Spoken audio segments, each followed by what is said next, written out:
सर्दियों की सबसे ख़ास मिठाई है ये गोंद बाग। गोंद खासकर सर्दियों में खाया जाता है क्योंकि इसकी जो तासीर होती है वो गर्म होती है। तो सर्दियों में खाना ये बहुत ही फ़ायदेमंद होता है। गोंद को आप या तो लड्डू में डालकर या फिर इस तरीके से गोंद पाक बनाकर खा सकते हैं।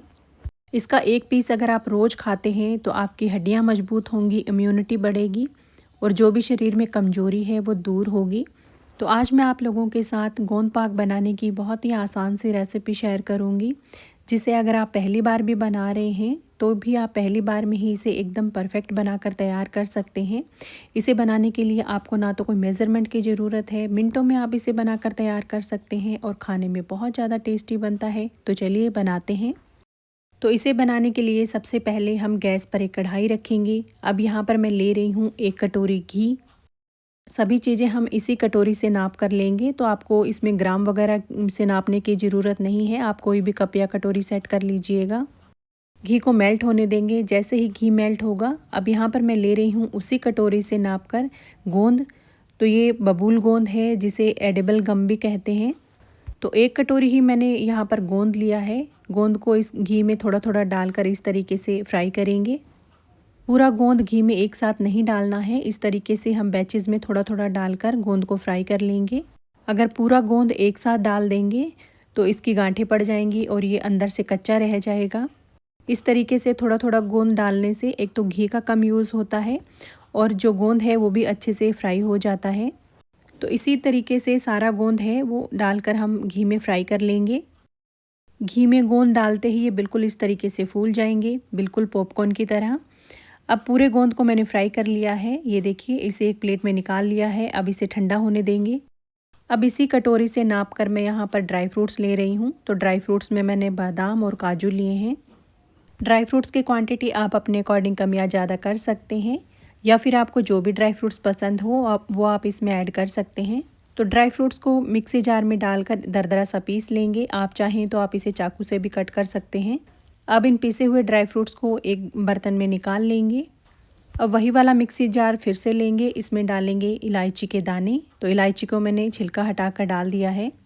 अब इसमें डालेंगे आधा चम्मच सौंठ पाउडर यानी कि ड्राई जिंजर पाउडर। अब यहाँ पर मैं ले रही हूँ ये जायफल। तो जायफल को इस तरीके से थोड़ा सा काट कर डाल देंगे। अब इन सभी चीज़ों को एक बार मिक्सी में चला लेंगे। अगर ये अच्छे से ना पीसें तो आप इसमें 2 से 3 बादाम डालकर भी पीस सकते हैं। तो ये देखिए, ये अच्छे से पीस चुका है। तो यहाँ पर मैंने टोटल 1 कटोरी घी लिया था, आधा कटोरी मैंने गोंद को फ्राई करने के लिए यूज़ कर लिया है।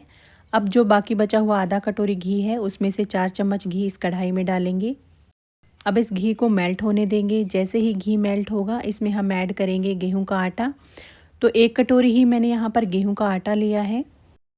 आप घर में रोटी बनाने के लिए जो गेहूं का आटा यूज़ करते हैं वही वाला आटा ले लीजिएगा। अब आटे को घी में डालकर इस तरीके से लगातार चलाते हुए भून लेंगे। अगर आपको ये आटा हल्का सा ड्राई लगे तो आप 1 से 2 चम्मच जो घी बच गया है कटोरी में वो आप इसमें ऐड कर सकते हैं। लेकिन जैसे जैसे इसे हम भूनते जाएंगे ये जो आटा है वो घी छोड़ देगा।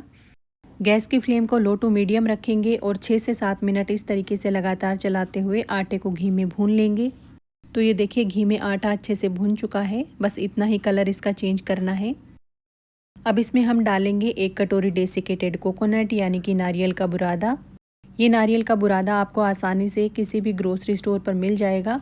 अगर आपके पास ये वाला डेसिकेटेड कोकोनट ना हो तो आप सूखे नारियल को कद्दूकस करके इसमें डाल सकते हैं। अब आटे के साथ इसे हल्का सा भून लेंगे। अब यहाँ पर मैं उसी कटोरी से नाप कर 1 कटोरी ही ले रही हूँ मिल्क पाउडर। आप किसी भी ब्रांड का मिल्क पाउडर ले सकते हैं, ये भी आपको आसानी से ग्रोसरी स्टोर पर मिल जाएगा। आप चाहें तो आप मिल्क पाउडर की जगह 1 कटोरी मावा भी डाल सकते हैं, लेकिन मावा और मिल्क पाउडर का सेम ही टेस्ट रहेगा, कोई फ़र्क नहीं होता है। आज मैं यहाँ पर आपको इंस्टेंट गोंद पाक बनाना बता रही हूँ, इसलिए मैंने इसमें मिल्क पाउडर डाला है। आप चाहें तो आप इसमें मावा भी डाल सकते हैं। जब इसमें मिल्क पाउडर अच्छे से मिक्स हो जाए तब हमने जो ड्राई फ्रूट्स पीस कर रखे हैं वो भी इसमें डाल देंगे और इन्हें भी लो फ्लेम पर इस तरीके से हल्का सा भून लेंगे। अब हम गैस को बंद कर देंगे। अब हमने जो इलायची, जायफल और सौंठ को पीस कर रखा है वो भी इसके अंदर डाल देंगे। इसी के साथ 1/4 चम्मच डालेंगे काली मिर्च का पाउडर। आटा है वो अभी भी गर्म है और कढ़ाई भी गर्म है, तो इसमें हमने बाकी चीज़ें डाली हैं वो भी इसके साथ पक जाएंगी। तो अब अंदाज़ा लगाना है कि हमें इसमें कितना मीठा ऐड करना है। तो हमने 1 कटोरी इसमें आटा ऐड किया है, 1 कटोरी गोंद, 1 कटोरी नारियल पाउडर, 1 कटोरी मिल्क पाउडर और साथ ही मैंने इसमें 1 कटोरी ही ड्राई फ्रूट्स डाला है। मतलब सब मिलाकर के मैंने यहाँ पर 4 से 5 कटोरी सभी चीज़ें ली है। उसका हमें यहाँ पर 1/3 मीठा लेना है। तो आज इस गोंद पाक को मैं गुड़ से बना रही हूँ, तो 1.5 कटोरी गुड़ मैंने इस तरीके से छोटे टुकड़ों में काट कर डाल दिया है। अब इसमें 2 से 3 चम्मच के लगभग पानी डाल देंगे। अब यहाँ पर हमें चाशनी वगैरह बनाने का झंझट नहीं लेना है, बस गुड़ को मेल्ट होने देंगे। पहले मैंने गैस की फ्लेम को हाई किया हुआ है। हाई फ्लेम पर एक बार गुड़ मेल्ट हो जाएगा तब हम गैस की फ्लेम को बंद कर देंगे। तो ये देखिए अच्छे से गुड़ है वो पिघल चुका है। इतना ही इसे पिघलाना है, इसे पकाना बिल्कुल भी नहीं है। अब हम गैस को बंद कर देंगे। अब दूसरी साइड हमारा जो गोंद है वो भी ठंडा हो चुका है। ये देखिए ये बिल्कुल पॉपकॉर्न की तरह फूल चुके हैं।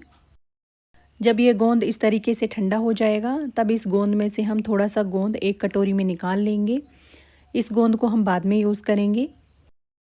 अब इस गोंद को हमें तोड़ना है, तो आप कोई भी इस तरीके से कटोरी ले लीजिए और कटोरी से इस तरीके से दबा दबा कर इसे तोड़ना है। इसे मिक्सी में बिल्कुल भी पीसने की गलती मत करिएगा और ना ही इसे मामदस्ते में कूटिएगा, क्योंकि इसका घी है वो अलग हो जाएगा।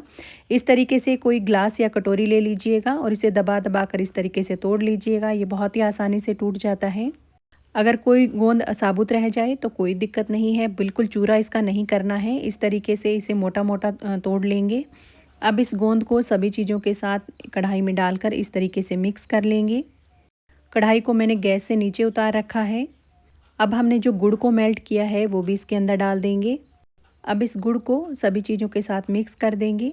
आप चाहें तो आप इसे चीनी से भी बना सकते हैं। बिल्कुल परफेक्ट मेज़रमेंट है, कुछ भी कम ज़्यादा नहीं होगा। एकदम परफेक्ट हमारा जो गोंद पाक है वो बनकर तैयार होगा। हाथ से भी एक बार इस तरीके से मिक्स कर देंगे। तो हाथ से इस तरीके से सभी चीज़ों को एक बार मिला लेंगे। अगर आप चाहें तो आप इसके लड्डू भी बना सकते हैं। मैं एक लड्डू आपको बनाकर बता रही हूँ, लेकिन जो गोंद पाक है वो बर्फ़ी के शेप में होता है, तो हम आज इसकी बर्फ़ी बनाकर तैयार करेंगे। तो इसके लिए इसकी बर्फ़ी जमाने के लिए एक बर्तन तैयार कर लेते हैं। तो यहाँ पर मैंने यह स्टील की एक प्लेट ली है। प्लेट को इस तरीके से हल्का सा घी से ग्रीस कर लेंगे। अब हमने जो गोंद पाक का मिक्सचर बनाकर रेडी किया है वो इस तरीके से इसमें डाल देंगे और दबा दबा कर अच्छे से चारों तरफ से इसे सेट कर देंगे।